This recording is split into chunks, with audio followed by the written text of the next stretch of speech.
We are at the City Hall for the City of Miami Forever Bond Oversight Board. We're joined by 3 members here currently, Ruth Ewing, Ralph Rosado, myself, and I believe Justin Trigo will be joining us online. So we do have quorum. There is an agenda, so let's follow the agenda. Let's start with the approval of the October 13th, 2020 meeting minutes and the 2020 annual report. Did you all receive that? Are there any comments on the report? Nope, I didn't have any issues with it. Make a motion that we approve the minutes from the October 13th meeting. Second. Second. Thank you. And just before we go to public comments, just to acknowledge, thank you again for the staff that are here this evening.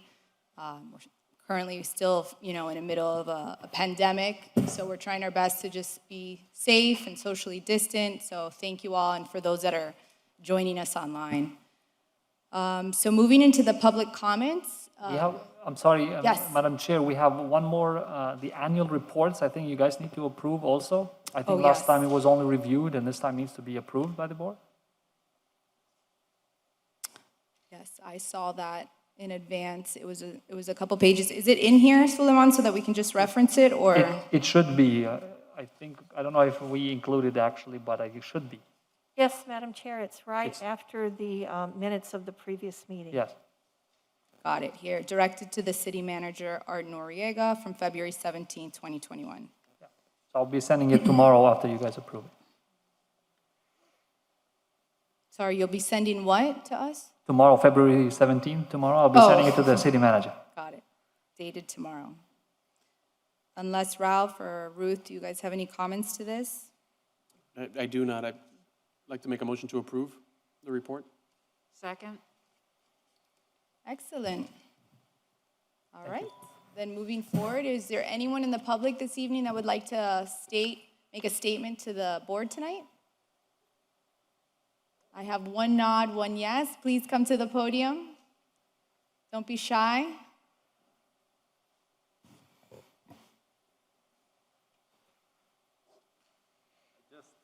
Albert Gomez, 3566 Vista Court. Hello.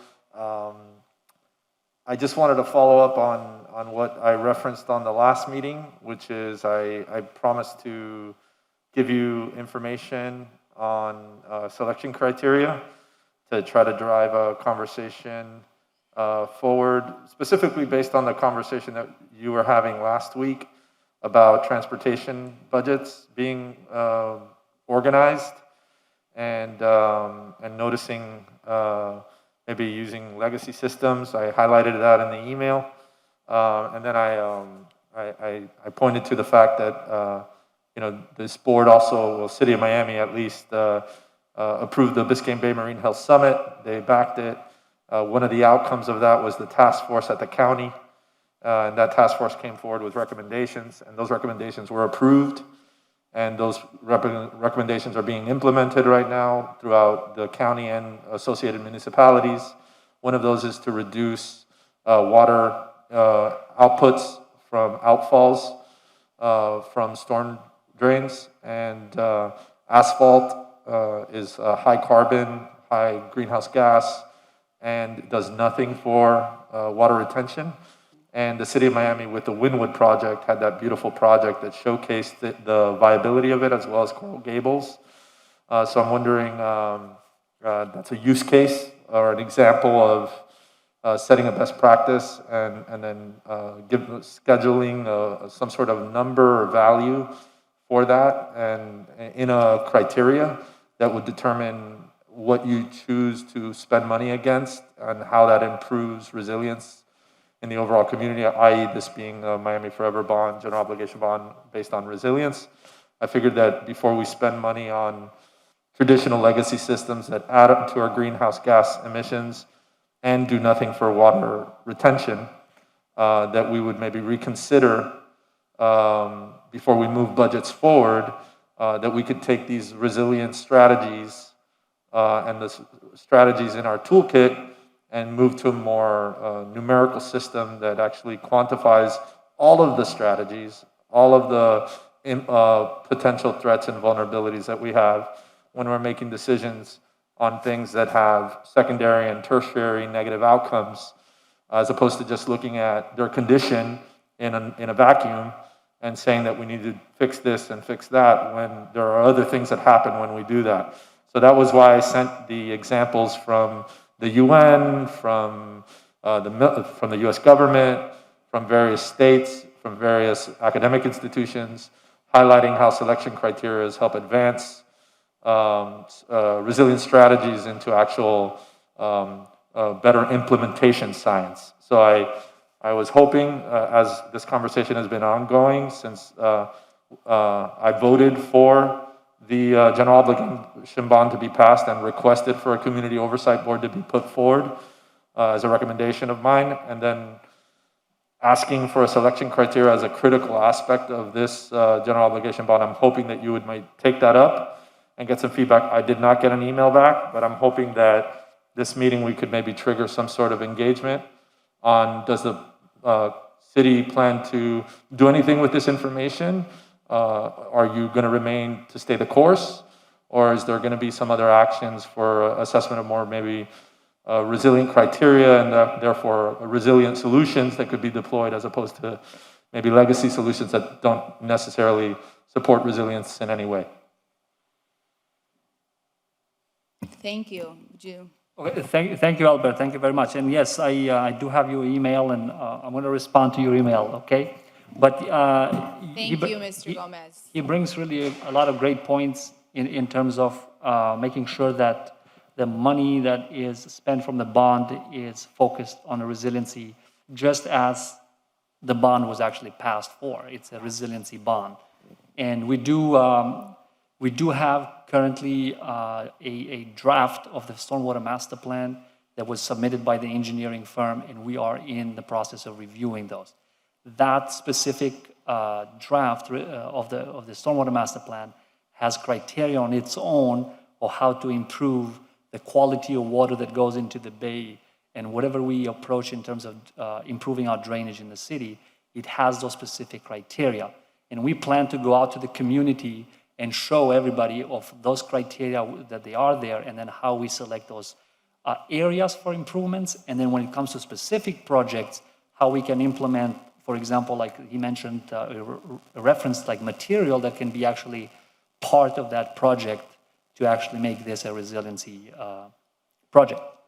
Yeah, no, I definitely think that's really helpful. I think we had discussed this previously, is just making sure that, again, the Stormwater Master Plan is a perfect example, that data and that information is all evaluated and reviewed prior to any projects being proposed. No.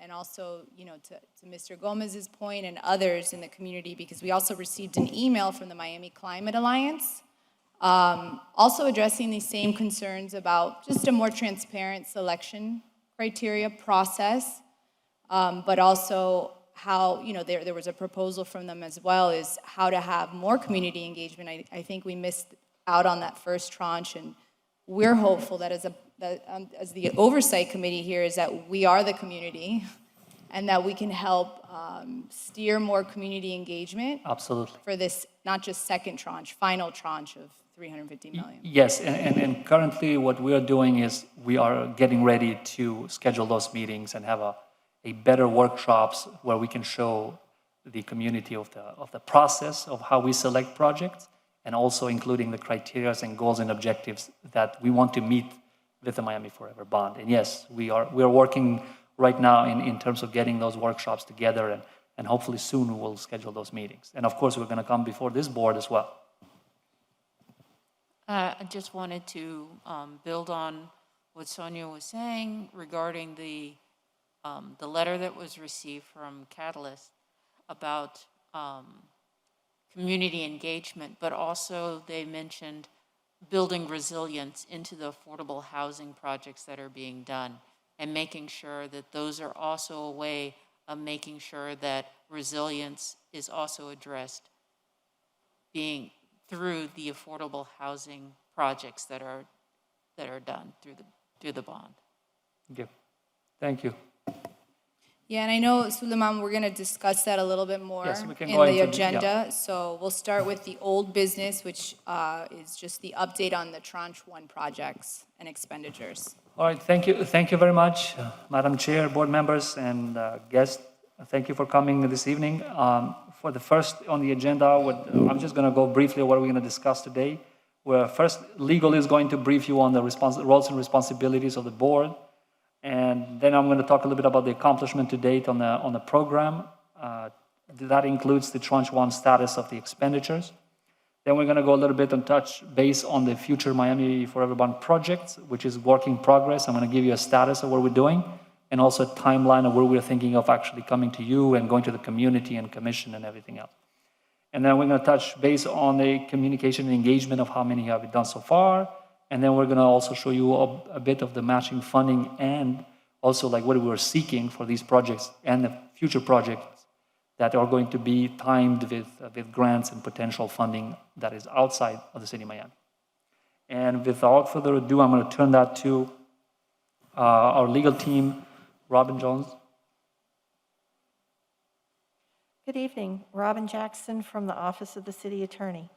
We wanted to thank the board for what you've been able to do to bring insights to the administration and to the city for all of the service, and every time that we've met, you bring additional insights. And we thank the members of the public, too, who are always willing to give us insights as well as different criteria. We appreciate everyone's opportunity when they address this board and when they address the city. So thank you very much. I think it's helped a great deal as we're going through what needs to happen in regard to what the voters have requested. So, as you may remember, the purpose of the board is to ensure that the Miami Forever Bond Program has transparent and accountable internal project management and progress reporting, including proactive community engagement and communications. And as Suleiman said, for Tranche 2, they're in the process now of working with this board and with the community to set up those community engagements and opportunities for everyone to give valuable input. There's also the purpose is to afford appropriate citizen oversight, which is what this board does, as well as when people come from the community to provide their input and their ideas, and to complement the standard oversight provided by the City Commission. So it all works together so that everyone understands that this is our community's group of bond projects. So the first thing is to monitor. That's really the first role of the Bond Oversight Board, to serve as an advisory capacity to the mayor, the City Commission, and the city administration related to the monitoring of the expenditures of bond proceeds derived from the issuance of the Miami Forever Bond.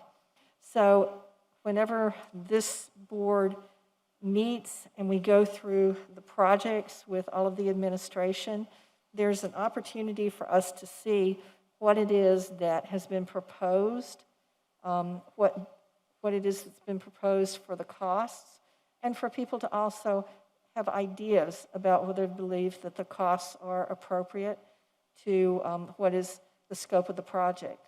So we appreciate everyone's input as we go through with that. There's the second purpose and role, which is to report. So as you review every time that we have a meeting and beforehand, and when there are community meetings, I know that each board member is reviewing so that they can report to the mayor, the commission, and the administration on if you believe that these are proper and efficient uses of bond proceeds. The community is doing the same thing as well, which I think is important for everyone to realize that there's a role for everyone's voice.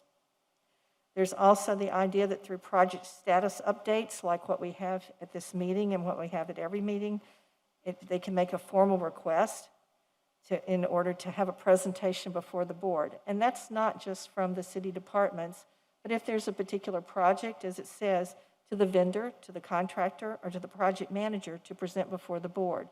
So as projects are getting out of a design phase and more into an implementation and construction phase, there's an opportunity for the board to be able to do this monitoring function. Then the third role is to audit. to review quarterly expenditure reports produced by the city. And remember, those are ongoing as well as upcoming, to ensure that bond proceeds are expended on time, on schedule, and only for the purposes set forth in the ballot measure along with derived goals. Now, as you remember, we are advancing funds at this point. The city has yet to actually issue the Tranche 1 bonds, but the reason you want to do that is because these projects take a long time. And I know you're going to have a report from Mr. Alfredo Duran today about affordable housing. Affordable housing has been moving a little bit faster than some of those because these are working also with outside development groups, and the city loans the funds to others that will be paid back. So the city is already advancing those funds. When we're looking at other facilities, resiliency, the stormwater master plan, what needs to be done in regard to contracting, those things take a little bit longer. But again, the city advances the funds, and then there will be a point where enough funds have been advanced that the city will actually go out and will issue and borrow to reimburse itself for the funds that were advanced. Robin, Robin, has that been the case with all projects? Where the city is fronting the money and then will eventually be reimbursed? In a lot of cases, it has. That's why we put in place what's called an intent to reimburse resolution. And the city put in place for the Miami Forever Bonds Tranche 1 an intent to reimburse resolution in December of 2018. And the reason you want to do that is because once you borrow under IRS rules, then you have a limited time to spend. So you want to make sure in a project that takes many, many years because of design and working sometimes with other governments, that you have enough time that already has occurred that you then will meet the requirement on your spend down on the back side of it when you borrow. So yes, and when you look at that, you'll see there are many projects that the city has put an intent to reimburse resolution in. So we've already done that for Tranche 1 in December of 2018. We also went recently and came to this board first, and then we went to City Commission, and we put in an intent to reimburse resolution for the affordable housing portion of Tranche 2. Because as Mr. Duran's going to explain in a minute, the affordable housing projects are moving faster just by the very nature of how those projects work. But thank you for a question. Good question, Ralph. I also had a question. We used to have the budget director participate in these meetings. Do we have a budget director or interim budget director that could, address these issues or the next agenda? In terms of the director, I don't think the city has hired anybody yet. The interim director is Leon Michel, and he couldn't be here today. Okay. But he's the interim director for the time being at the budget. There is an interim budget director, and we can make the board's request Yeah. for budget to attend. Thank you. Do I need to make a motion to that, or is that just No, I think noted? it's just a direction. Okay. And so what we would do is, if the board, but if you'd like to, you can make a motion that directs for someone from the budget department to please attend. Sure. I'll make a motion to direct to have our interim budget director attend our next meeting. Or his representative.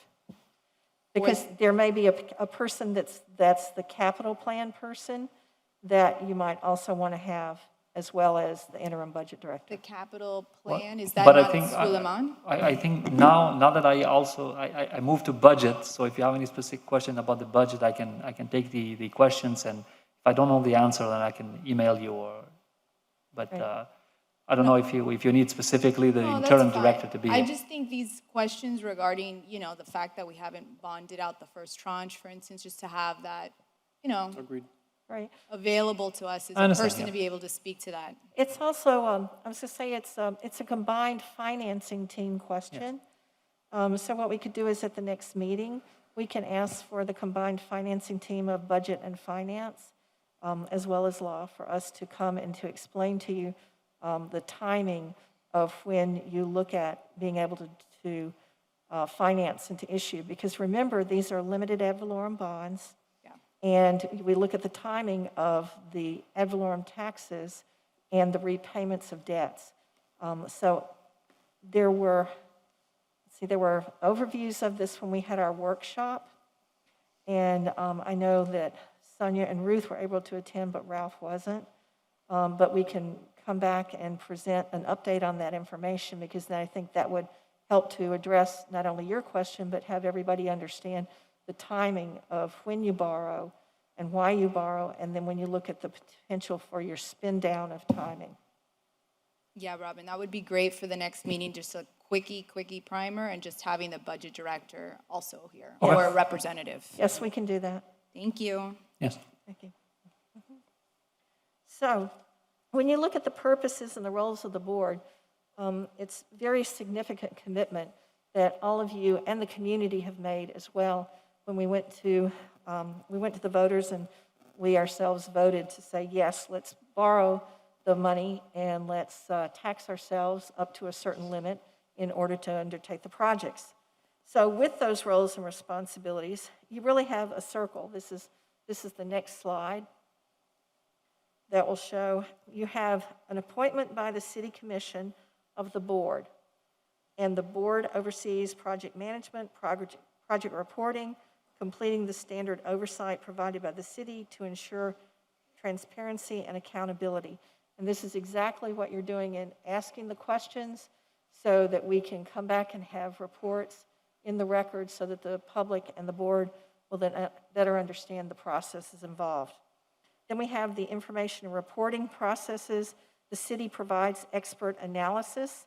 This is where, just like you have the overview in every meeting that shows you where we are in the projects, it's the same thing on the analysis of the timing of borrowing, the timing of repayment of debts. So that's a critical part there of the expert analysis. And then recommendations on which projects provide the highest value for implementation by the Miami Forever Bond. And that's also where the criteria comes into play. When you look at suggestions that are coming in from the public and from the administration about how do we get the highest value for these bond dollars that we are borrowing. We are delivering programming and prioritizing project lists and status updates to the board and the commission, as well as the community, so that you understand that. And I think that's very much a part of what we're all looking for with Tranche 2, is to have the community insights, to have the criteria, to have the assistance. So we thank everybody for that participation in order to do that for Tranche 2. Then we have information and recommendations for approval. Those go before this board first, and then they go to City Commission for specific projects to be financed and executed, along with overseeing the programming of financing and construction for the projects. And that's what we did last meeting when we talked about the affordable housing projects of Tranche 2, that we gave an update on where we were with Tranche 1, and then came to the board for a recommendation on moving forward with Tranche 2. And I know at some point, Mr. Duran will come and give you a further update. So, because the affordable housing projects move fairly quickly, and this is a great opportunity for the community and the board to have the additional insights on what's going on with those. Now, if anybody has any other questions on that, we're very glad to address them. Yeah, I'm just going to pause right there. I think just looking back a little bit on just the community oversight and our role as well, I will just say, and we can get into the community engagement plan a little bit, but I was a little disappointed to see that, this evening's event was not really widely available. It wasn't posted. I think it was posted on one legislative hub site, but not on the Miami Gov main site. I think we need to do better at just, I actually sent an email to the IT director, Mike Sarasti, and maybe he can join us at the next meeting to talk through, what technology or portals are out there and how we can just have one seamless site. The Miami Gov site is beautiful. It's really nice.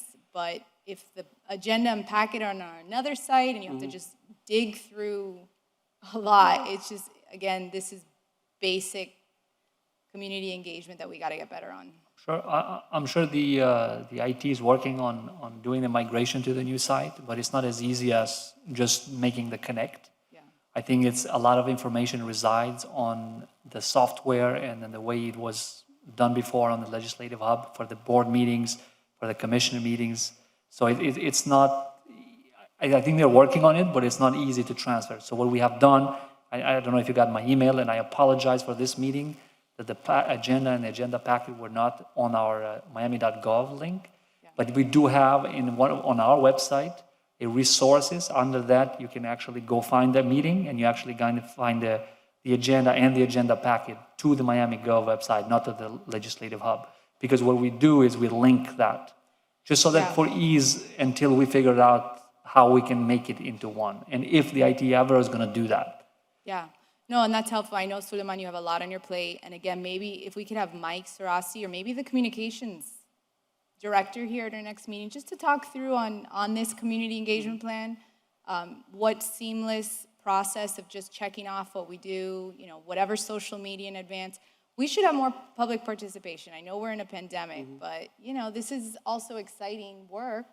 These are good projects that I do think that the community will be excited about. I know, Mr. Duran and affordable housing has been awesome, but there's other areas of focus too here. It's the once we had, due to the pandemic, we did some of the virtual meetings and we had great attendance. And I don't know, like we're having a hard time how they don't show up here, but they show up virtually. So it's. So let's talk through this. Yes, absolutely. Look, all of those points are good points. We need to do better. We need to promote it better to the community, and then see how we can make them be more engaged into these projects and the bond overall. Yeah, I agree. So let's direct, if we can, Robin, just to have, if it's Mike Sarasti, the IT director, but also the communications, is it Stephanie Severino still? Yes. Yeah, Yes. just to be present, as I think it'll be good for all of us. And maybe there's something I can do or the committee here to just help in advance, a week or 2 weeks before we have a meeting, that we're getting the word out. Okay. Thank you. Thank you. Is there the prospect for Zoom participation from the public? I know other places are doing this hybrid where you can, if you want to come in person, that's fine. If you want to participate from the comfort and safety of your home, you can do that as well. And then there's a public comment period for meetings. I think this is fairly new, so we're testing right now. I think this is our first meeting, the regular meeting we're having, and we can look into that and see if it's doable. I think that has to do also be with legal. I don't see a reason why not having a Zoom and people can join in and listen.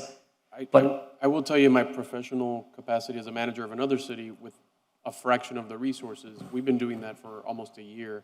So people can we meet outdoors just to keep safe. There's social distancing, et cetera. We have extensive Zoom participation, and we allow public comments on everything. So not everybody feels comfortable coming to the meetings, but they can participate remotely, and it's worked seamlessly. As long as the city's following the law, about it, I think that it's a good opportunity on the technology side to be able to have the conversation with Mike and Stephanie about what would be possible given the systems and resources that the city does have. Could we get, even prior to their participation at the next meeting, could we get an answer on that? Because I just have to imagine the city has the IT capacity to be able to do that, where folks can participate from home if they'd like to. I don't see a reason why not. I think right now we have a link for one board member. I don't know, maybe we can open that to the public. So we will look into that and So we'll let you know. let's do that before the next meeting. Right. Because I think that'll prepare us for the next meeting to not talk about these details and already have participation online. So There can be filters against Zoom bombing, and people can be removed if they're cursing, and there's a way to do it so only one person can talk at a time. And all these, we've all learned the hard way, the technology exists. Yeah, we just did this in December and October of last year. So clearly it just needs to be extended or a hybrid model, but I could see a lot more participation that route. And even for the directors, if they can't all participate, they can Zoom in. Yeah. Okay. Okay, thank you. Thanks, you. Ralph. Okay. So, in moving forward, we wanted to let everyone know that we put in your package the attendance requirements from the city code.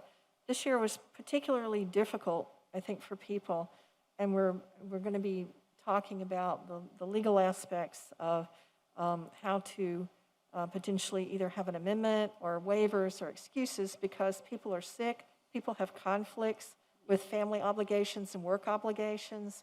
And so it's been a little more difficult, I think, given COVID and the circumstances for not just this board, but several boards, for everyone to be at every single meeting. So I just wanted you all to be aware that we're working with the city clerk's office and our office to review what the current policy is, and then have an opportunity to come back, because I think there were lots of situations this year that certainly were excusable. They might not have been excused exactly at the time, but I want to go back and see what we can do because of the circumstances that we all faced. So thank you. Thank you. And is Justin participating, Sandra Patri, or it didn't work out? Okay. Okay, so we also have 2 vacancies as well on the board, I believe. I don't know if either one has been filled or what needs to be done. I don't know if the city clerk do we have new board members appointed by the commission for the vacancies?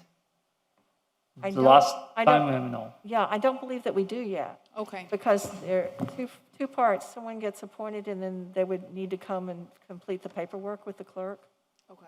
But I know I spoke to them earlier this afternoon, and they're trying to work through to see about attendance as well as opportunities for additional board members to be appointed. Okay. Thank you. Thank you, Robin. Thank you. All right, now next we're going to go into the accomplishments today. And as you can see here, you're familiar with this slide. Currently, we have 2 projects in planning. We have 2 in A&E selection, 13 are in design, 2 are in bidding, and we have 12 in construction, 2 we have complete. So some of the citywide projects combined there of how much we completed so far is 165. We have 97 backflow valves. It was reported last time, it was about 99, I think, or 100. But once we reviewed that and we looked at what actually was paid with Miami Forever bond, it was actually 60. And we committed 50 to do with Miami Forever bond, so which we did more than what we committed.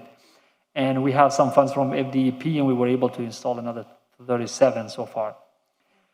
We have 15 spot drainages, one of the projects in the bond that we have completed. We're well off finishing this project by the summer. We have 5 park roofs completed, 6 playgrounds installed, 26 parks access and mobility renovation improved. And I think the design is a milestone on its own once you pass it, and I think 16 projects has moved on from that phase into bidding or in construction or complete. Suleiman, can I ask about, if you could leave the slide up for a moment.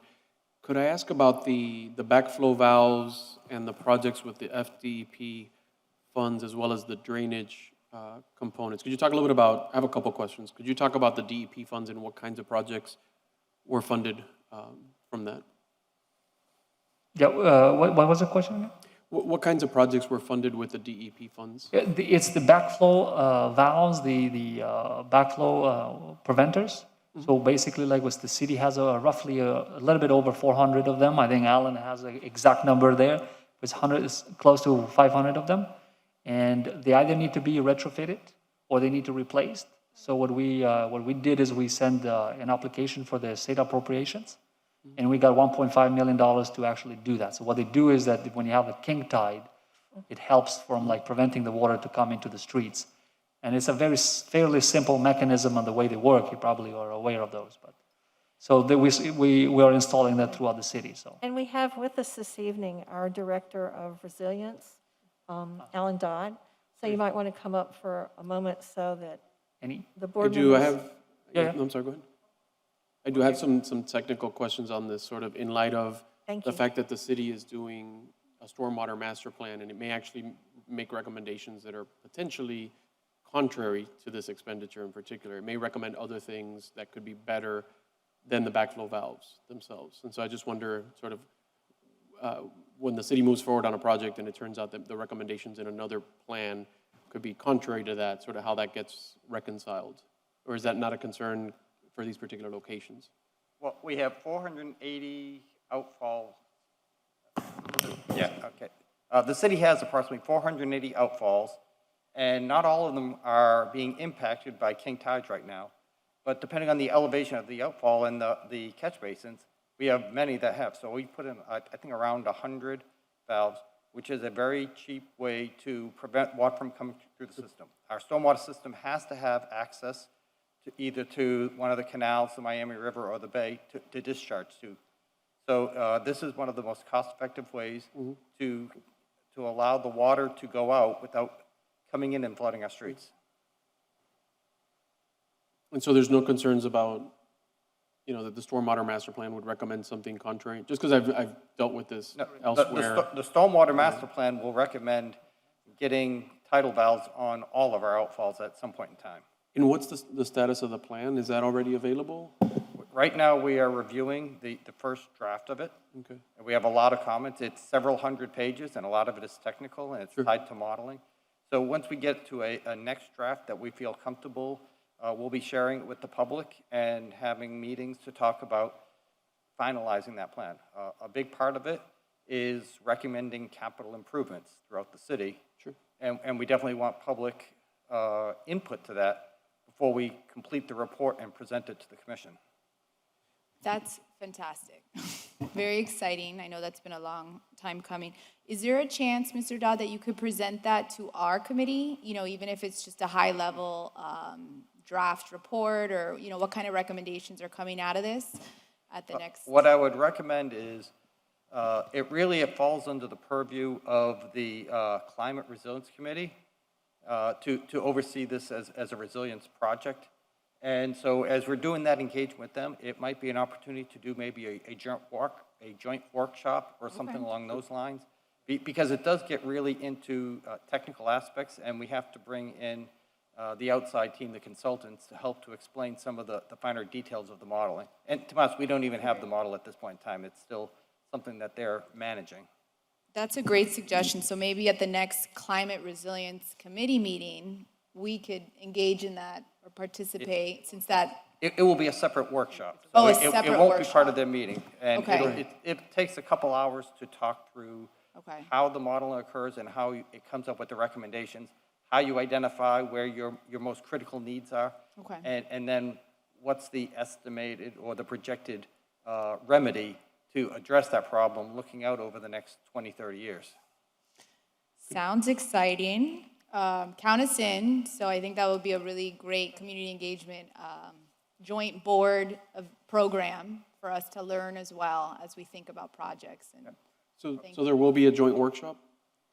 Well, we have to talk to the Climate Resilience Committee, but at first impression, I don't think that should be a problem, as long as we're still keeping it very narrow in participation, because they want to make sure they can ask, they're technical experts dealing with this, so make sure that they have time to ask their questions too. But I think we can work something along those lines. And I'll talk with the chair of that board and see if she concurs. thank you. Appreciate that. Thank you, Alan. All right, the next slide that you see there is the expenditure status right now as it stands. The number one, if you follow the numbering, it's the infrastructure portion of it only, and we are at 22% actually spent, and if we factor what's actually been contracted or committed, we call it encumbrance, it's a 40%. And then affordable housing only, we do have actual spend, it's about $700,000, but we do have under contract and ongoing at $2.1 million. But that does not mean that the remaining of it's not actually assigned to a specific project. It does not mean that they are still working through the financing and all of that paperwork on the back. So that's why those numbers don't show there where they are yet. And then we are at 5% actual spend and 19% if you factor that it's been under contract. When you combine the two, you have at 18% overall at tranche one, and you have at 34% if we factor in the encumbrance. And number 4 shows what's been spent overall to $400 million. And you have a 3% spent actual, factor in it's at just 5% because it's $400 million versus the 58. Solomon, would this be the time to ask Mr. Duran Yeah. for a status update on the affordable housing projects, and Yes. I'm particularly interested in the selection criteria used to determine which projects to move forward on right away. Good evening, Madam Chair, members of the committee. Your question was how we select projects. Okay, so originally the projects came in through an RFP process, which was a little different. It was a pipeline RFP, meaning that it would survive the initial presentation of applications. So the initial tranche 1 applications were basically selected based on a selection checklist, selection criteria that depended on or that required experience, readiness, financing, past project completions, things like that. And of course, they had a list of resiliency and energy efficiency conditions as well. Those were the 7 projects that were selected in tranche 1, and I can give you a quick update of what, how that's coming along. From that point forward, the pipeline RFP then would require projects to continue to be presented to the city in various levels of development, and we would then select them based on the most shovel-ready projects, which is what we are intending to recommend. We have some projects that we're looking through the pipeline for the tranche 2 consideration.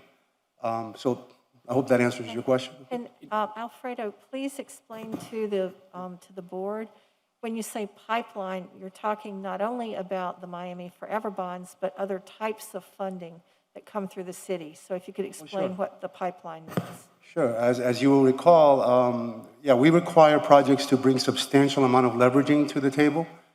We like to consider that, we try to use the best bang for our buck, if you will.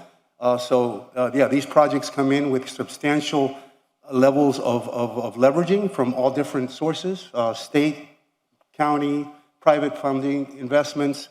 Yes, that is a criteria that we do require as part of our selection process. Could we get a copy of the selection criteria overall? Sort of, I'm always curious to figure out how determinations are made about Absolutely. how to prioritize projects. Absolutely. We'll send you that, and we'll send you a link to the RFP so you can see the entire application process, what it requires. Mr. Duran? So for the selection criteria, I know you were saying as far as the substantial financial, that being one of the requirements for the pipeline. So those were some of the criteria that were used for the first tranche. So moving forward, will those same criteria be applied for the subsequent tranches? Absolutely. The criteria does not change. However, in the pipeline, you do not have to have a project which is ready to be built tomorrow. So you can bring your applications in, and they could be at various levels of the development structure or timeline. And then we look at, the idea is to always have projects available so when funds become available. So now we've approved tranche 2, and now we have projects that are closer to being shovel-ready that we can consider for funding. The criteria remains the same, though.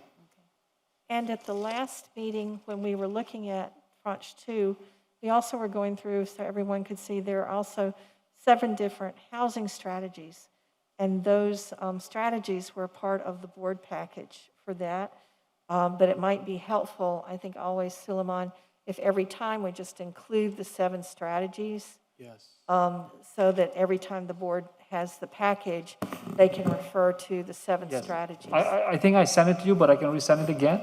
You did, yeah. You If you did, could send yeah. it again. And I had a question for Mr. Duran, because I think that's great that you have, a transparent selection criteria process. But I know we brought this up a little bit, but could you enhance this criteria to include more of these resiliency features? And what do you consider resiliency? Because, for me, it's solar, Yeah. for instance.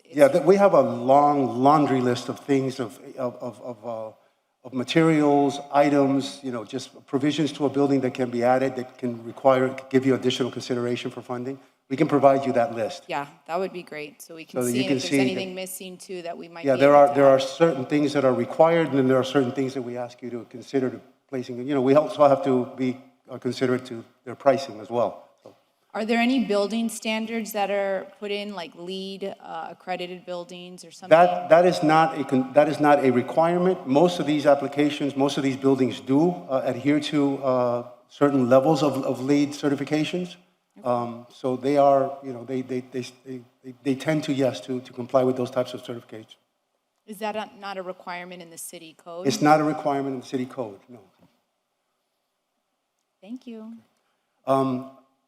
Just quickly, just for the sake of our member who was not here at our special meeting, the 7 projects that were approved in tranche 1, 6 of the projects are moving forward. 1 project withdrew, which was a small 8-unit project in Little Havana. They just could not overcome development challenges, and they backed out. So that $229,000 is back into our coffers and can be reassigned to another project. But Platform 3750 of Franklin Roll, which is a 189-unit project, is under construction.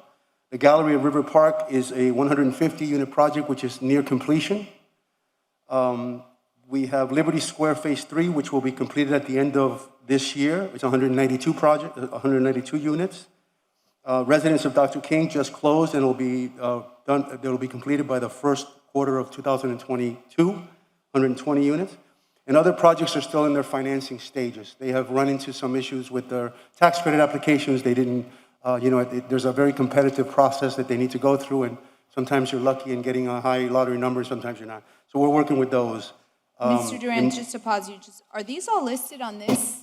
No. Oh, okay. No, because in that, there you have a project which considers all of these projects. So they consider a project the $8 million where all these projects came from.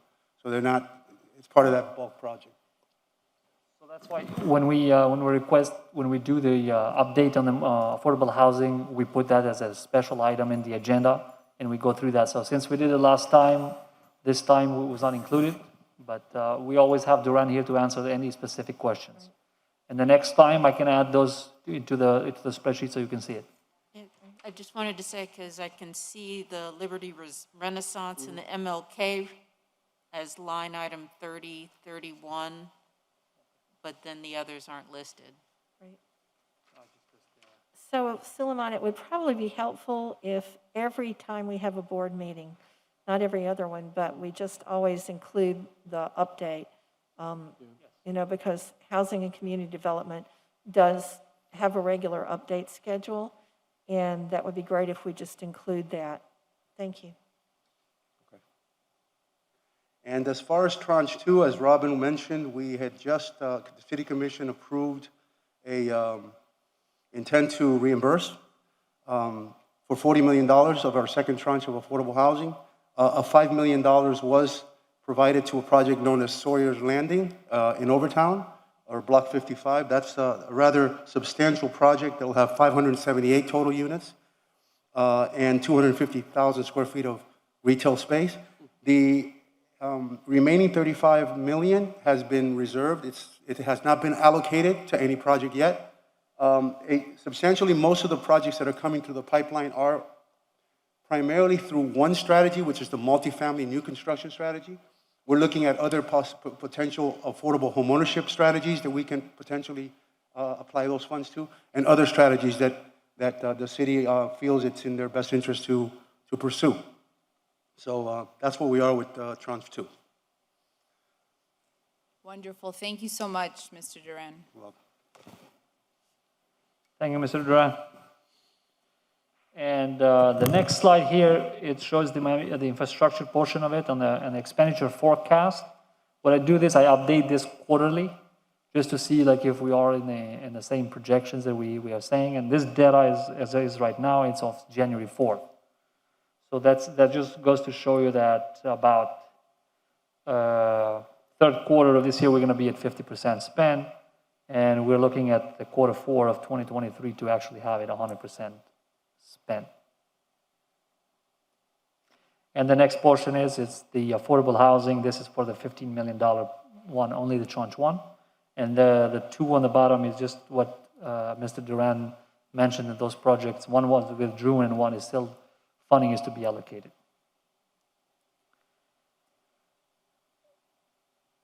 All right, so in this one is this is the list of projects. Actually, before we move forward, I'm curious about the project that withdrew, because if it went through the vetting process, what happened there that it wouldn't come to fruition? Because I know a lot of staff time was involved in something like that? What would cause it to fall apart in this particular case? The 229, that 8-unit project, it met some development struggles or challenges that it could not overcome. It was a site condition. They could not develop the project that they wanted to develop. They were doing the attainable housing. They were using our attainable housing ordinance to be able to, add to their density. So they had issues with it, and so they backed out. They were they weren't moving along. So we said either, tell us what you're going to do, or so they backed out. So we have the 229. The $850,000 was an allocation that was reduced right from the get-go. The first time when Commission approved the 7 projects, there was a project in District 4 that was allocated at $850,000, and the Commission did not approve it. So that's been. But the $850,000 has been designated to purchase land Correct. for affordable housing, and it's specific to District 4. Okay. Exactly. And in terms of going back, to the previous one on the site conditions, it seems to me that that's something that, a hurdle that should have been cleared very early on. I'm sure. Exactly. That's why, we just had to cut them loose. Yeah. We're not waiting any longer. Are there steps being put in place to avoid that issue in the future with other projects? Just so that you don't have these projects that don't make it forth on something that's should be pretty straightforward to the developer, right? So it sounds like maybe they didn't do their due diligence. That's the kind of thing that they can figure out really early on. I agree with you, totally. So will something be done so that you don't have other projects that get into that? That's a very odd situation that we had there. It's not common at all for a developer at a later stage tell us we can't meet the requirements of your zoning department or of your building department or whatever the issue was. So I say, well, it's not typical. It's not something that we run ever, actually. The project is intended to be developed unless they have challenges in their financing, which is understandable, or they have challenges. But as far as site condition or what they intend to build, they know this right up front. Right. Yeah. So is there a way to make sure that doesn't happen again, essentially? Because Well, that ties up money for a while. Exactly. Well, one of the conditions, the criteria is that they are permit ready, that they have their permits in place or they're applying for permits. So you wouldn't do that unless you had that situation resolved. So question.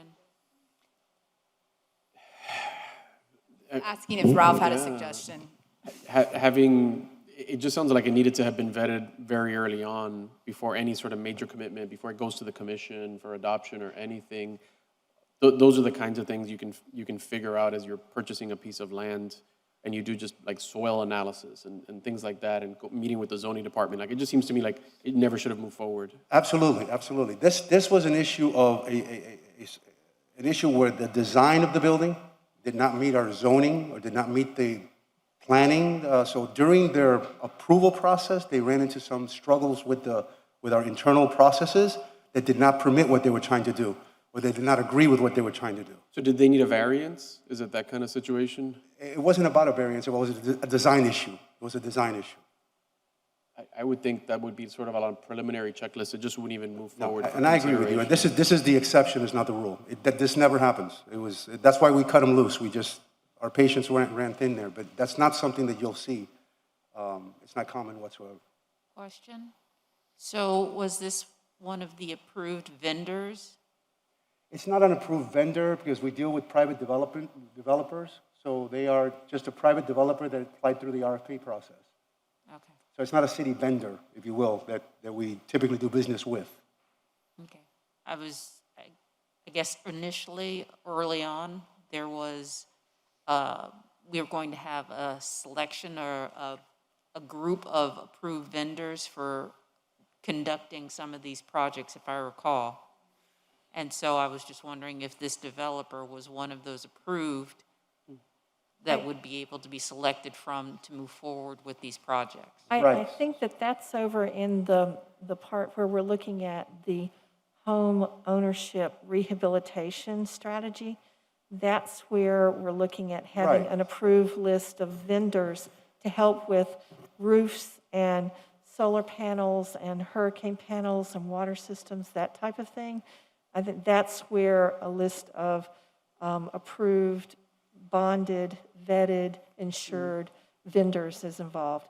So this was different. This was over in the multifamily venue where you're looking at a developer coming to the city in the RFP to say we have everything ready to be able to build. It's a different relationship, a different engagement. When the city engages like on the rehab program, we engage contractors that are approved vendors or approved contractors that we vetted. So we use those approved vendors. When you're dealing with the development world and you're encouraging people to develop and having those types of partnerships, it's the developer, it's the development team that we look at, and they don't really become vendors. It's a one-time deal with them. Hopefully more, but that's just one project that we focus on with them. And this is another reason why I think it would be helpful that every time we meet, we have the 7 strategies, because there's the home ownership and rehabilitation strategy, and then there's a multifamily building and loan strategy. So those are just 2 different strategies out of the 7. So I think it would always be helpful for the board and the community if we remind everybody of what the 7 strategies are, because they're very different, and as you can appreciate, they also have different criteria. Robin, something also just came to mind. I recall that there was an FIU master plan, affordable housing master plan, that was completed, right, and submitted. Is that being analyzed? Are you incorporating of the recommendations? Or? Yeah, so the plan was accepted by the city commission. The data, the results of the plan are accepted by them. There's a number of different strategies that need to be implemented, that need to be followed through with. Now, the pandemic has gotten in the way of a lot of things. One of them is the implementation of those things.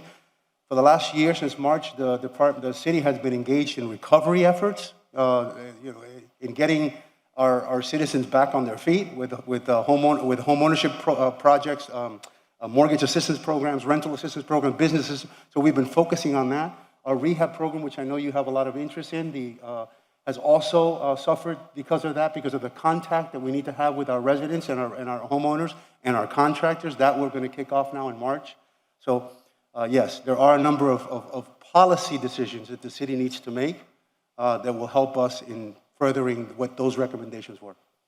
And the 7 strategies were approved by the City Commission after the FIU studies as 7 ways that the Commission decided that they would use a lot of the criteria that was proposed by the FIU studies and also the community meetings. I know you all attended, I attended, lots of us attended many housing community meetings.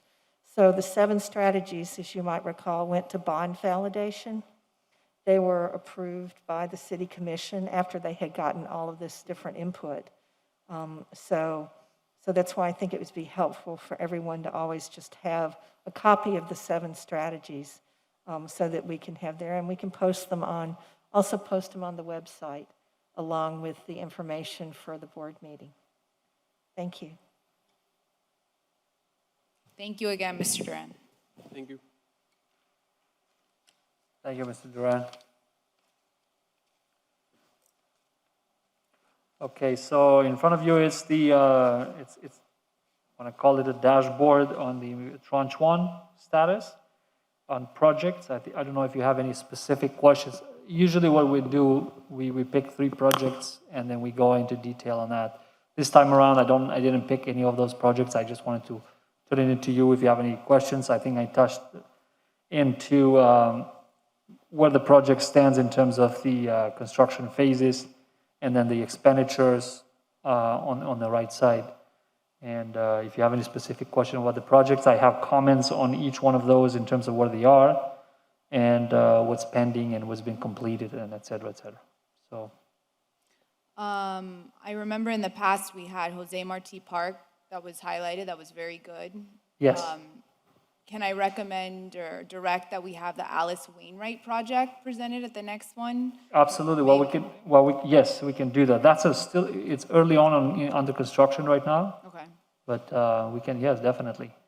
Yeah, I would assume that one's moving further along than the Brickell Bay. Brickell Bay is, right now we are about to issue the NTP to commence on the design criteria package. And that should be going, we're just finalizing the schedules with the consultant that we selected, and then we will be issuing that shortly. So you're saying the Alice Wainwright, one of them for the Yeah, next that would one? be great. And I don't know if is it the same landscape architect or it's a different firm? The Alice Wainwright, I think it was done by, the design was done by the Curtis and Rogers. Yeah, I'd like to see that. Is there any update on, well, Jose Marti Park is yeah, it's here. It's still undergoing permitting. I think we're still under design right now. So we're still dealing with the regulatory agencies in terms of getting the permits approved to the design that we are proposing. And I think they are going back and forth with comments and questions. So I think we are well on the way in completing that one. So which is good. I noticed that some of the projects are at risk, and I wonder if you could talk about, because there's 3 of them, if you could talk about what's putting some of the projects at risk, what the risk is. Yes, the reason I put that in this is I look at the overall, like specifically to the phase that they're in right now. And I think the design had a lot of components that we had to redo, and I think it's extending the timeline and the schedule of when we're going to complete it. It also had one of the drainage components to be designed by the Miami-Dade County, the DERM. So those coordination and all of those designs getting approved and then going through the process is taking longer than expected. So that's why really I have that as a red line, because it's for me and for everybody to look at what we're looking at. And then usually that refers to specifically to the schedule. The Legion Park boat ramp, well, that's the schedule, of course, it's under construction, but right now the city is going through, it's on hold because the contractor not showing to work, and then it's under legal right now, it's handling that situation with the contractor, so we turn it into... Non-performance? Yes. We have Mr. Hector Badia, who's our interim director of Office of Capital Improvements here. Yeah, He if can there's go any through specific... on the 3 that there are 3 projects there that have the red dot for at risk. So Hector, if you could, to the extent that you can, because I know you can't necessarily talk about when there's a legal issue, but if you could just kind of give a little update. Thank you. I mean, if you have any specific question, we can answer to you, okay? Yeah, I was going to ask about Douglas Park, which is a project sort of near and dear to my heart. So the Douglas Park is a park that's been really studied a long time ago, and we are doing everything we can to make it sure that it goes through and into bidding. Right now, I have the latest status update on this, is that right now we got the okays from DERM, and that took quite a long time for the design permits, and we're just waiting for them to give us to approve them so that we can move forward. The next step is also like the city's is also under review, the comments that the consultant just submitted. I think it was like within the last week or so, and we should get that very soon approved. And then we are hoping that by fall of this year, we're going to go into construction, because remember, it has to go through the bidding process too to select a contractor as well. But we are on the final stages of design and getting the permits, and so that we can move into bidding phase. That project had some contamination issues, so it was closed for a number of years. Yeah. So it's good that that's being worked through. So yeah, I know there's a lot of work that was back and forth with that. So I noticed that the project date is moved to 2023. Actually, for Douglas. Yes, the construction completion. Yes. And that's through construction. Yes, that means like what we are estimating for the project to complete. So right now we are in the final phases of completing the design, permitting of the design. And then it's going to go into bidding for construction, and then it starts construction. And we are estimating, hopefully sometimes in fall, we're going to start. So my question is for Armbruster. Armbruster Park. Yes, so that's Okay. line item 24. That one has a completion date for February 12th this year, but that's not through construction. That was just for the No, design. that's for Armbruster and Curtis Parks for the tranche 1 or design only. Right, so but is it going all the way through construction, just like the Douglas It's Park? going to be those 2 projects, along with some other ones, are going to be recommended to be put on the tranche 2 for construction money, so that we can continue all the way through it. Right, so where is that now, since it's finished with design? Yes? I cannot hear. Is it finished with design? It has. No, I have to review those dates because they might be a little bit off because we just started the design phase right now. We are at about 10%, if I'm not mistaken, or 20%. Because it has a green dot. We've gone through the programming. Hector Badia, Interim Director of Capital Improvements. We've gone through the schematic phase on there, and then we're going to present to the public the concepts that we have for Armbruster Park. That's where we are right now. I'm sorry, I couldn't hear You you. can't hear me? We're in the schematics design phase. We met with the district commissioner, presented it to him, and then our next step is to actually meet with the community and present what we have and get public input on that.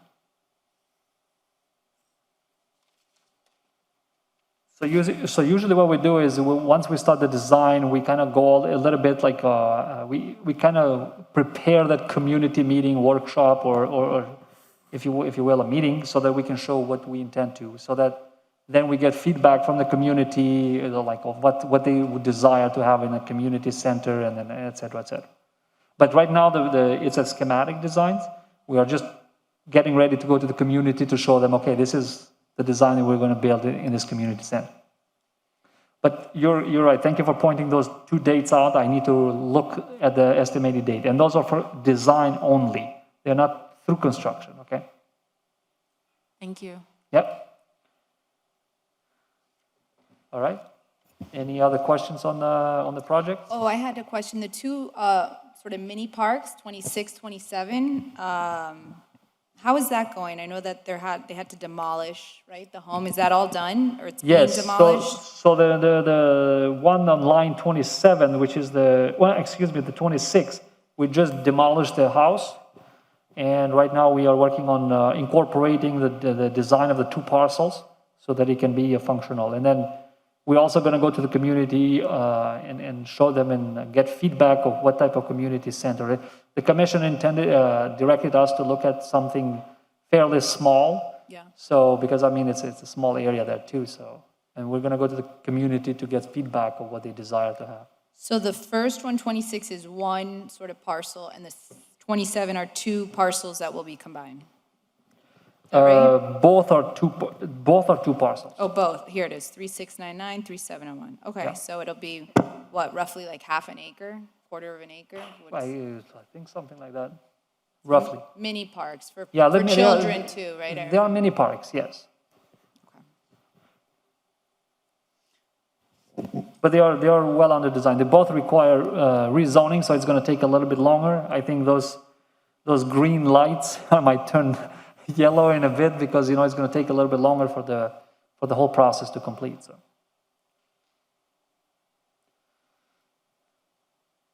I have a question about the line item 12, Shenandoah Park. The pool. 12, yes. And I see that it's a yellow. Yes, it is because it took a while to get it out to bidding. And then until we get the bidding, I look at it like the schedule, to kind of like press on getting the application of the bidding process going a little bit faster. But I can have Badia tell us a little bit more. We're currently under the cone of silence for that, so there's limited what I can tell you. I know that we have received bids, we're evaluating the bids, and then we'll proffer a recommendation the way forward. Thank you, Hector. Could you tell us about the nature of Bay of Pigs Park? What's the nature of the project? What the nature of the project? What the scope of the project is? What's the scope of the project? Yeah. I think what we're doing is like it's the Bay of Pigs. So it's basically like landscaping and. Yeah, it's the enhancement of the Bay of Pigs Park. So there's a park component, and there's also an on-street component to that. So we are making improvements on both. Is it like new playground equipment or? Playground and site furnishings, lighting, landscaping, things like that. Lighting is important there, for sure. I'm sorry? Lighting is important there. I know that's been, from a law enforcement perspective, a challenging location in the city. Where is that park? I'm sorry, I'm trying to remember. It's the address West. If you look at the addresses over there, it's the 56. Oh, so it's on Red Road. 298 Southwest 56th Avenue. So that's like right off Red Road and 2nd? It is. Yeah, right? It is a triangular park. There's a. Oh, yes. Okay. Yes. Okay, now I remember. All right. Thank you. Thank Yeah. you, All right, Solomon. so next I'm going to move on to the presentation. Okay. And I'm just going to talk a little bit about the future Miami Forever Bond projects and work in progress. So as you know that currently we are analyzing data from recently completed master plans. I mean, Alan just mentioned it, the stormwater master plan. We got a first draft for us to review and give comments to the consultant. And right now we are in evaluation and looking at what we got, and so we will see where we go from there. And the majority of those projects that are going to be funded by this category is going to come from the stormwater master plan. And the parks and culture facilities, we are, again, last time we touched this, we do have a parks master plan, but also remember that those two are Ambrister Park, Curtis Park, Jose Marti Park. All of these parks are in tranche one, which are going to need money for construction, because what we're doing right now in tranche one, we're doing the design only. So those are going to be added to the list for future Miami Forever Bond funding. And we are evaluating those. In terms of the culture facilities, we're still in the process of determining which ones we're going to actually recommend. So that's in the work in progress. The roadways, we completed the PCI index, which is the payment condition index. And we are right now in final stages of actually analyzing it and trying to see which roads we are going to recommend for improvements based on what is going to be the city's needs. And then what we're trying to do is we're going to probably address the failed roads first and then go up. So if we could pause on that, because I know we spoke about that a little bit at the last meeting, and there was going to be transportation projects, I would assume roadway projects, that were going to be presented to the city commission in advance of the tranche 2 project list. Was that done? I was looking back at city commission meeting minutes. I'm sorry. So at the last meeting, Mr. Dodd spoke about a list of transportation projects that were going to be submitted and presented to the city commission in advance of the second tranche projects. Was that done, or is this sort of pausing? I don't recall that the transportation project. What project specifically due to regarding transportation? It sounded like it was roadway specific to the pavement condition index, and there were kind of roads that needed to be fixed as soon as possible. And then I had questions about drainage and. Yeah, this portion of the Miami Forever Bond addresses the failed or very poor roads. And right now we are analyzing the pavement condition index that shows us which roads those are, so that we can go ahead and add it to the recommendation to the commission for approval. Of course, we're going to go to the community and this board as well to see which roads we are recommending. So those roadway improvement projects are not being submitted to the city commission ASAP? Not yet. That's what it sounded like last time, so I just wanted. I don't recall. No? Okay. First, they are not transportation. Transportation is a different aspect. But as far as coming up with recommendations for roadways for improvement in the Miami Forever Bond, we have not given anything to the commissioners as, here's a list of projects. We're still working through that internally as a staff. Okay. Is there any selection, is there a selection criteria? I think we talked about this, Mr. Dodd, about seeing more permeable pavement included in the recommended projects going forward, because I don't think the first tranche included any permeable pavement. You're talking how we will design it and construct it. Yes. The criteria that we're developing is what condition is it in and which is the most urgent to be repaired or replaced. So once we decide on which the roads are, that's when we will decide what the standard to reconstruct it or rebuild it to would be set at. Okay. So and we do have city standards for that. So are there any, could you share some of those standards that are currently in place regarding absorbing stormwater runoff? Are there any, anything unique features? Because I feel like we're not doing that, so. The standard in general is asphalt in the city. Is asphalt, okay. Okay. Now, if we're looking at special applications, we can look at other ways that, with pavements that may have drainage or pavers, but it depends on how the road is being used. And then what's the groundwater capacity? If you're going to have the water passing through, how do you still manage that water once it gets in? That all gets decided once you get into the design phase. Right now, the only thing we're trying to do is figure out which roads Assess it. should be addressed first. And we're using pavement condition as a primary tool to do that. Do you foresee that you're going to be recommending permeable pavement or any unique green features that, you know, if not the asphalt itself, bioswales that could be put in adjacent to the roadways to help deal with stormwater runoff? If we are reconstructing the road, that is part of the standards that goes out of the stormwater master plan, because we don't want to just use inlets and pipes to control the water. We're trying to increase swales, use of bioswales using exfiltration trench, a lot of other strategies to capture the water and retain it or allow it to drain naturally, percolate into the ground before it goes to the bay. But as we're doing that, we need to look at what the ground conditions are today and what type of influences you have. Are there tidal influences that will prevent that from working efficiently? In some places, that swale, it may be holding some water today, but in 5 or 10 years, it may not be doing any good at all, and it will have to be a mechanical system. And at some point, we may need to bring in a pump station and start moving water that way. So I would love to see something a little bit just innovative in the way that we are reconstructing our existing roads. And I hear that you're in an assessment phase, but, you know, it'd be nice to actually see something more formally concrete, you know, a standard, an applicable review that's making sure that we have, whether we're restoring or repairing or dealing with, you know, this runoff of stormwater in a way that's, you know, helping our bay at the moment. I think there's nothing's capturing this, right? So this is all collecting pollutants. I understand that you have to think about the groundwater as well, but I think there's an opportunity with this to really apply something, a standard. You know, in this case, we were thinking of a selection criteria, but something that is formally put in place, maybe through an ordinance, that could ensure that we're going to see this being put in for.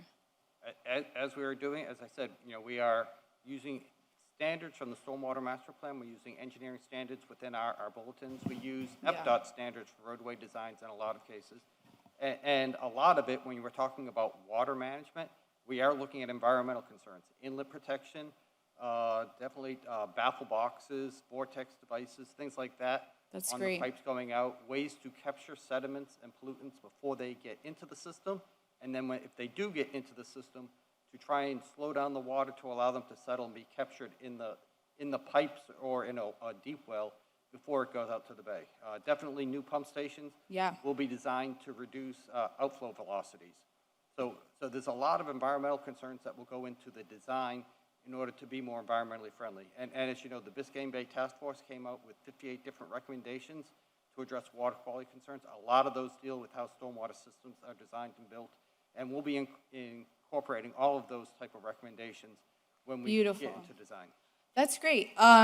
Just to keep this as a priority for the City Commission, because I'm seeing a lot of elected officials talk about this, you know, and just to put this at the forefront, I actually wrote up a motion that I'd like to just address and see if we can just, you know, hear this out as an opportunity to get the City Commission to think about using our general obligation bond money for all transportation projects related to roadway reconstruction, restoration that should be implemented with permeable pavement unless it does not make financial sense with the cost-benefit analysis or a PCI review, whereas all roadway adjacent swales are to be converted into water-retentive bioswales.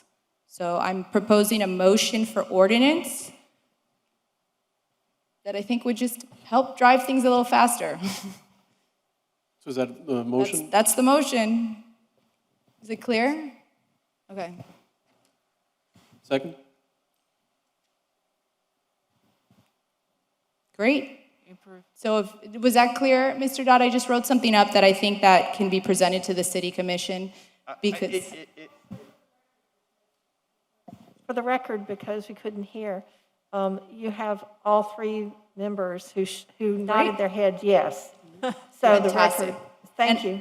Can you please then, I was going to say, can you please then provide the motion so that it can be forwarded to City Commission. Fantastic. I can do Thank that. you. I'll type that up.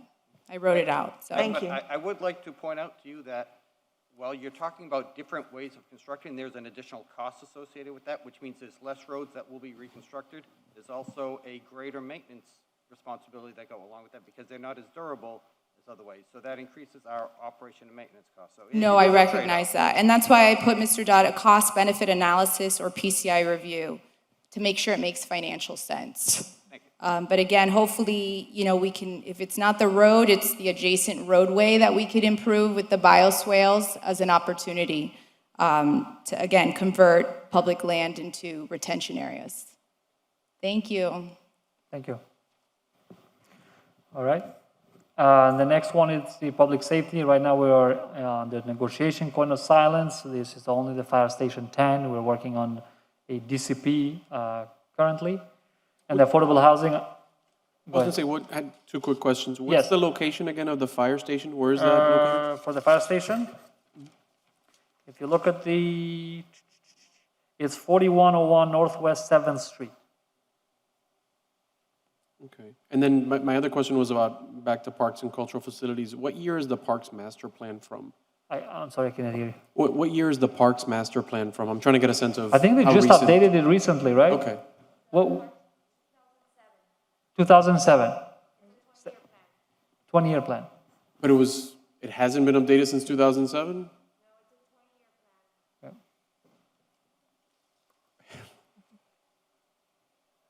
Hi, Nadia Arguelles, Parks and Recreation's Interim Director. Good to meet you. Nice to meet you. The Parks Master Plan was developed in 2007, and it was meant to be a 20-year plan. And do you feel like the projects that are there, given, this is almost 15 years ago, do you feel like it's current enough that the projects that are recommended in there are still sort of the appropriate projects? Yes, I believe so. The goals are pretty much in line with what we're trying to do with even this funding, in terms of the goals that they set forth, acquire new, greater accessibility with the ADA, walkways and the additional parkland within 10-minute walk, 15-minute walk from each home. Excuse me if I'm wrong here, but I thought at our last meeting, we discussed this and that there was a new master plan that was completed. This is what the Parks Director, or you had mentioned, yes. Our Parks Master Plan is from 2007. So nothing's been changed there? No. Okay. No. So has it not. sounded like you all. But it's a 20-year master plan. So it's not up till 2017. Well, that wasn't very clear. Yeah. If we're talking about the master plan, Yeah. it was developed in 2007. We developed a parks heat map Okay. in which we update quarterly and we look at the needs of our different facilities. And that is the tool that we use to proffer or make suggestions for park improvements. And they vary, it depends on the needs. And quarterly, we look at it and we see what courts need resurfacing, what playgrounds need, renovation, et cetera, et cetera. It goes through a wealth of different park improvements. But that's our parks heat map. Yeah. No, that's. It's an internal tool that we created. Yeah, to Ralph's point, I will say that seems like a pretty long time to have done a parks master plan, citywide comprehensive master plan. Again, I'll just reiterate, do you feel like it's adequate enough to support recommendations for the bond projects? Is there something maybe with the stormwater master plan that's evaluating the parks as potential sites for flood mitigation and heat mitigation? It How was can we done- support you? Go ahead. Well, I think the intent for the money on this was to basically kind of like improve the cultural facilities, build new Got it. cultural facilities. Build I mean, space. the other portion of it, what you're talking about, is specifically done for the water management and sea level rise. But that doesn't go to say that there are some projects within the parks category that are going to be shoreline restoration, shoreline improvement, water management improvement. So those are something that some of the parks are going to be recommended in that too. This is to Suleiman and Nadia. Is there a link that the board can see the 2007 Yeah, I think Parks Master Plan? Park Master Plan is online, so you can go and see in there, so. Right, so that you can see, it was a very, very extensive process over many years in every single neighborhood in the city. And you know, and I remember being very much involved with it, and the contracts and the RFPs and the whole process. So it's the type of plan that I think is, certainly a long-range plan. But I believe if you go and look at it and read it and see it, that you'll have a better understanding. Yeah. And then I think it would be important to come back with your insights You know, and thoughts. that's a great suggestion. I'm going to look at it. I think parks are the key to all cities, and we can clearly see everybody's returning to parks. Yes. And they're going to play a more vital role. But if I can also direct, we can do our homework and study it a little bit. Maybe Nadia and Lara can also do a quick briefing on just the plan. And, you know, I know it's a little outdated, but again, just a healthy conversation on where this is going to be, these park projects are going to be listed for the. I'm sorry, say that? She said she recently reread it so that she can do it. Right. No, and sometimes, look, landscape architects and these park planners, they're way advanced. So they were thinking of this, you know, probably 15, 20 years ago. And, you know, like a lot of what we've done in Tranche 1, as you can see, I mean, we did a lot of access and mobility improvements to the parks to be more compliant to ADA. We did a lot of citywide playgrounds that they are like, we have like they have a very comprehensive system of how they rate and the playgrounds, so that which ones needs to be renovated now and all of that. So they do have a process of which project going to be recommended. Yeah. The other one I wanted to mention on the resiliency portion of it is that the resiliency hubs too, you know, some of those community centers are going to be turned to that. So it's a component of that resiliency that we try to connect to what's been proposed on these projects as well. Great point. Fantastic. The public safety, Sure. Yeah, yeah. if you could send us the link to the Parks Master Plan. yes, absolutely. Yeah, the fire station? Yes, so Fire Station 10 is just one project. That's public safety. That's under cone of silence right now, so I can't share much about it, but we are in negotiation with the DCP. In terms of the affordable housing category, even though I say infrastructure for future projects, I wanted to put it in there because the City Commission approved the intent to reimburse about $40 million, and I think Mr. Duran touched extensively on that earlier. Sawyer's Landing is a project that is this a project from the past? I remember 10 years ago, something along those lines, Sawyer's Walk, Sawyer's Landing, something along those lines for Overtown. Is this something that's been sort of kicking around for a bit? Yes. There have been some development plans for the site. This is finally the fruition of it. And it did come through our pipeline, so it's a process. It came through the normal process. And when he says Sawyer Landing, I always say to Duran, make the sound of the King's Landing, the Game of Thrones sound, you know. All right, so the next we have is a communication engagement. I think we have done 74 so far. Patricia over there has been doing a fantastic job in terms of keeping the community updated, whatever possible. Like most of them are being done currently via Zoom, virtual. So right now, that's what we can do so far. We have done 74 thus far. And also, like if you look at we have also a lot of people can find information on what the scope of the project is and what the status of that project is on our website, if you go to look at the map, or the GIS map. And again, this is just how we communicate. I mean, this needs to be a little bit updated because I don't have that, the Zoom portion of it. It was not before I created this, of how we communicated them. Now we need to do Zoom. A lot of feedback from the citizens are being done because the plans are being posted on the website, and then people can go in there and actually have the ability to leave comments and feedback and say, okay, I like this, I recommend this. So I don't want to harbor on this too much, but I just wanted to ask, originally there was an intent to have somebody sort of overseeing community engagement. Maybe it is Sandra Patricia or another individual from the city, because I know you guys are stressed. There's a lot of staffing changes. But yes, absolutely. So we had some transitional changes. I moved to budget, and Patricia still does the delivery portion of it, or in terms of when the construction projects. When we do, like, for example, we have a community meeting for Armbruster Park to show the design. She's the one that gets all the logistics and everything else. So yeah, I think we work in comparison, but we don't have specifically yet somebody to do that. So has the community meeting for Armbruster Park already been established? No, Has I think that they are been still given? work in progress. Most likely it's going to be the second week in March. No, the third week in March. I will let you know exactly. I'll send an announcement. Okay. I was wondering if maybe a public announcement can also be made actually on-site at Armbruster, such that it's a visible notifier to let the public know how to engage for that particular viewing. So when they're walking past the park, they can actually see an information, maybe a QCR, those little codes, you can put your phone up to it, and then it can actually put it onto your phone so that you'll have the date, the Zoom information Yeah, and I think- of how you can actually. That's a great idea. Yes. And then most of the time, what we do is that we share the information in advance with the commissioner's office.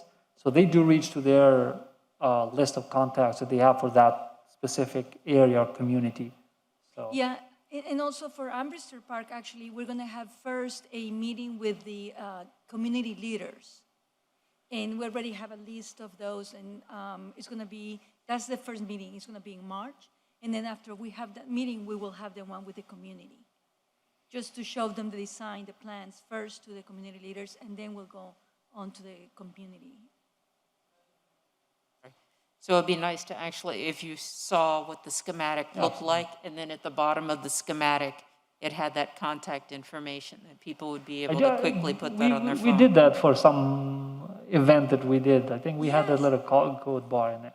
Yeah, we always have the Yeah. contact information, and also on the webpage, we even have a form. So, if now that we've been showing the designs through the webpage, we create announcements, we invite the community to view the design plans.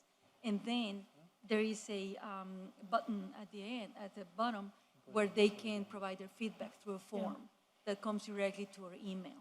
Yeah, I'd like to say that what Ruth is saying, if you actually, in addition to everything you're doing on the website, because a lot of our citizens don't fine. have access to computers, they may not have a phone, they may not have, so in order to fulfill that public notice, if you put It's a great something idea. at the park itself, you put something at every single park Yep. itself, because we do have citizens that don't have access to the technology.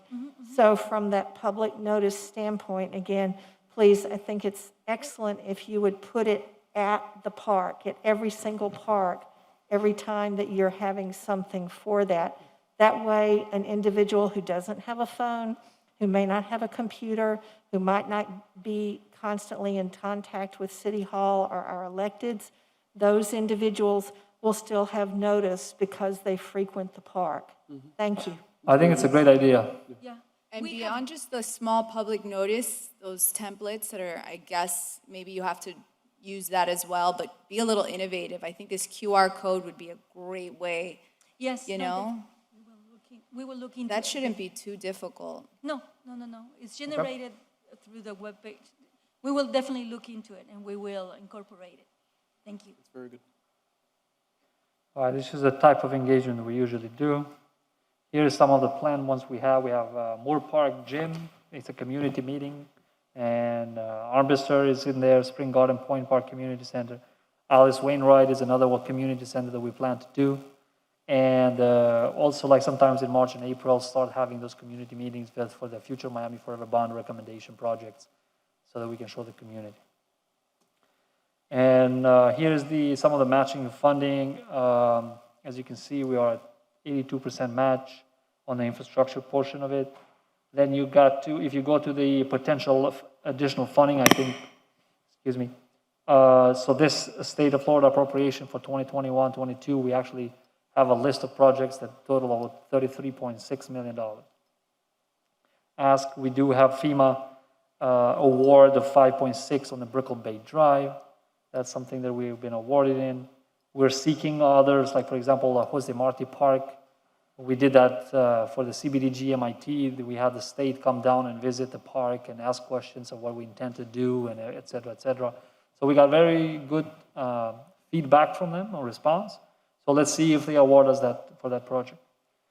We're also evaluating other grants like BRIC and FMA, and so National Fish and Wildlife Foundation. We also were seeking $240K. This is not specific to any. I think it's the Jose Marti Park portion of it, but I think we didn't get that grant, so I need to remove that line in there. Fine is always seeking. It depends on the cycle and the project ready, or whether it's for the design money or the construction. So we always send application for that.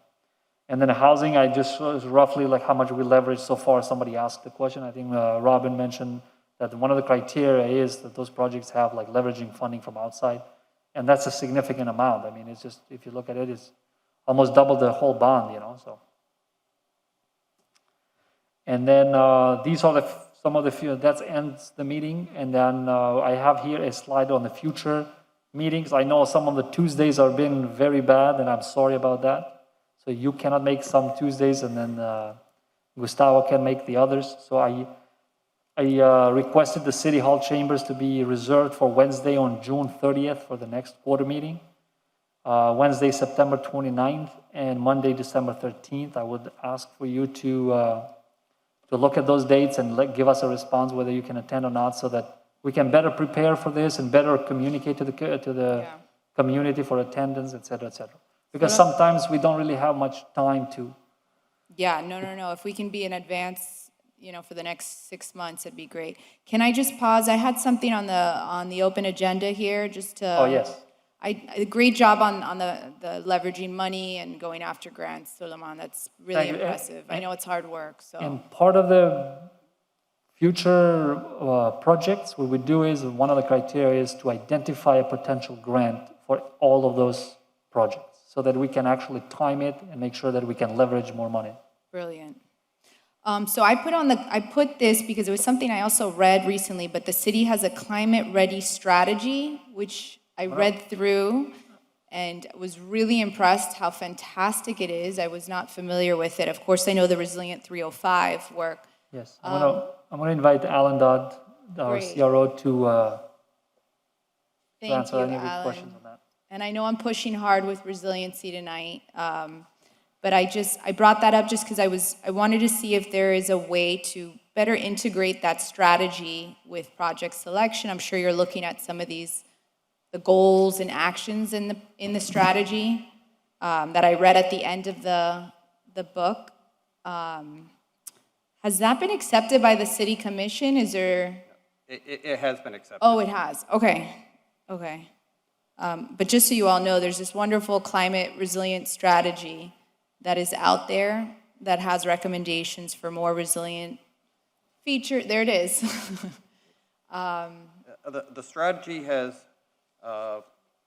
5 goals and 15 objectives in it. And it goes everything from improving engagement with the communities to smart infrastructure to dealing with water issues and protecting Biscayne Bay.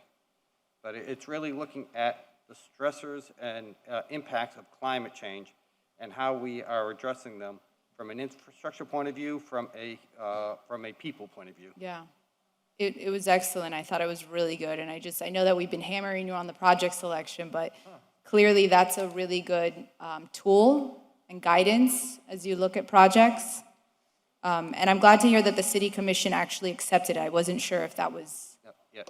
Got it. All right, that was it. I had Was a that, question. was that by the city itself? Who prepared the report? We did. You did? Could you share that with us as well? Oh, okay, yeah, we can share it with them. Yeah, we can just give Send you. us the link. We'll give you the link to our resilience page that has all of these documents in it. Good Sonia? work. Yeah, Thank you, Alan. sorry. I had a question on the status on the DREAM report for arts and cultural projects. Okay. I know that report was still pending. The DREAM report, I have a notation here. Justin had asked about it previously in October. It's in the minutes.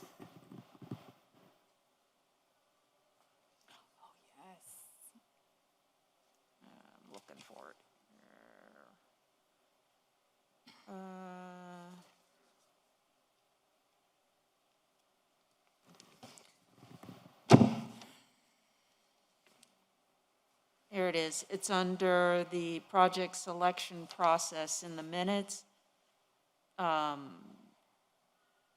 guess Suleiman here, it says, we are still evaluating that portion, but we would like someone from DREAM to be here to talk Yes. about the plans. So I didn't know if and then, Yeah, that's Andrew Schimmel. yeah. Yes. Okay. So so as I touched very, very briefly on the cultural facilities, and I think that the city and then the DREAM department was in the process of working on trying to do an assessment on their cultural facilities and try to see which ones are going to be a priority and which one they're going to recommend for that. And they haven't completed that assessment yet. And Okay, so it's still It's still an outstanding ongoing, even yes. from October last Absolutely. year, so it's still outstanding. yes. So we're working with the administration, with the city manager's office to see which of the cultural facility we're going to recommend to the commission for approval and consideration for that portion of the parks and cultural facilities that is tied to the category. So it's still work in progress. I don't really have much information for you to tell you in there. And how does the board make input? That was the question from last time too. How does this group give input regarding particular cultural facilities? I guess from my perspective, an intersection that I was seeing, things are coming along as far as the U line and the intersection of parks and the U line and arts in public and making use of arts in those public or park spaces. That is the U line that falls within the city of Miami. Right, so Suleiman, that was one of the questions at last board meeting from the board members was, how can they give input into the process that DREAM is going through in order to give, their ideas? That was part of our discussion at last meeting. Okay. Thank you. I'll bring this up to DREAM and to Andrew and his team and see how they can incorporate that and look into that. Could we have them participate at the next meeting Yes, as well? absolutely. Okay. What was his name? Andrew? Andrew Schimmel. Andrew Schimmer, okay. Thank you for looking at that, Ruth, for catching that. I know Justin brought that out extensively. Oh, thank you. Thank you, guys. Really appreciate it. Just looking at the dates here, do you want to try and solidify the next one? I mean, if you know you're available for those dates, you let me know now, and then we can. Is there a take reason notes. we're jumping from February to June so quickly?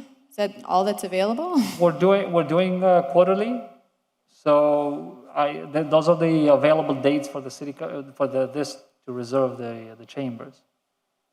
So those are something that I'm proposing. I think if you have other dates you want to propose, we're open to see if there is availability. So I think if we can pull it back a little bit closer, I think we discussed monthly until we felt a little more comfortable with, the processes for the project. well, I mean those workshops are going to be in addition to that. This is more of like a status update what we're doing now here. Maybe April as the next available space. I think that gives, a solid month and a half, 2 months, and whatever workshops take place.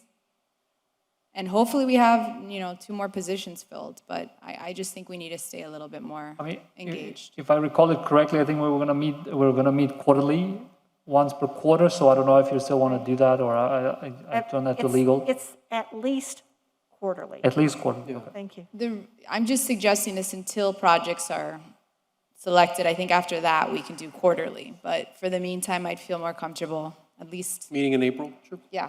So Okay. if there's an open date in April, again, Tuesdays are not good for Ralph, right? Not every Tuesday, but every. Second Tuesday of the month. And Yeah, the but they don't work for Gustavo. They don't Yeah, work. no Tuesdays, Tuesdays. so scratch off Tuesdays. Are there any dates that don't work for you, Ruth, like evenings? Let us know for April, Suleiman, what would work. If there's All a right, way I'll to, work on a date. if there's and a way I'll to propose poll it. us, A what? if there's a way to poll us to see, Oh, yeah, could you do like a little doodle poll? doodle poll. That's the best. And then everybody, do you know what those are that you just? No. It's a way that everybody finds a couple different options. I can send you a link. It sounds like a dating app. Yes, what nights are you available for a date? But it's really good because then you can see with all of our schedules, what are the Yes, best. look, if we can do that from a city point of view, we will look into that. I think right now what we're doing, we're sending an email for your confirmation, and that's what we're doing. Because this also has to do with sunshine law, I guess, with communicating with you and putting you on the, We're not- I don't know if that works. Try and do it because it's a great and easy Yeah. process. If they This is a only- technology that's just, they figured Right. it out. If the board members only respond to Suleiman, Sandra, Patricia, and me, you don't respond to each other, then there's not an issue. Yeah. That's I'll look at St. it. How is Doug. it spelled? Like Doodle, Like doodle? DOO. DLE? Poll. DLE? Yeah, and it's free, and you can, if you pick 3, 4, 5 dates in April that work for you all, and send it to us, we can each vote. We and will we'll look tell into you that. all the ones that are available to each of us. If you get one that's 5 out of 5, Right. The It's board great. just can't reply to all, okay? No, we just submit our check. yeah, we wouldn't check off see the each other's dates. responses. Exactly. Okay, sounds good. Yeah, I'll look into that. Great. And again, we just want to stay engaged. You guys are doing a great job. I know there's a lot. Thank you very much. But we appreciate it, and thank you for a wonderful meeting. And we look forward to more ribbon cutting events, right? Yes. Soon. Yes. Thank you, Suleiman. Have a nice evening. Meeting adjourned. Meeting adjourned.